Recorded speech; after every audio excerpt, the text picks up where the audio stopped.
sasabihin, ano, reporter nyo na yan. Parang pinabili ng suka, pinag-report nyo na. Ganyan, ganon.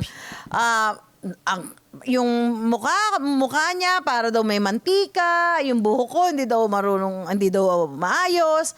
So sinasabi naman ng boss ko. Ako naman siya parang okay, sige, parang sa akin tinitake yun as constructive criticism.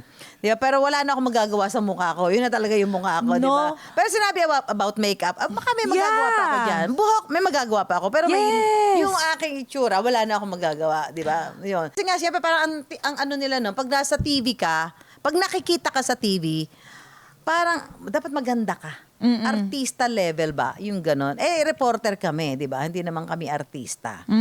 So parang, syempre pag naririnig ko, parang, sige, mag-aayos ako nung buhok ko. Okay. Parang nung nalaon, parang naano na ako, namanhid na lang ako, na parang, wala na akong pakialam kung ano sasabihin. Basta maayos yung buhok ko, naka-makeup ako ng konti.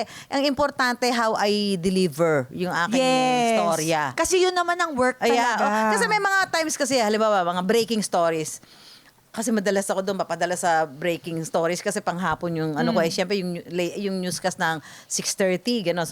So pagdating mo doon uunahin mo yung pagkuha ng mga detalye Minsan wala ka ng time to ayusin yung sarili mo, 'di ba? Ang importante kasi maihatid ko kung ano yung tamang balita.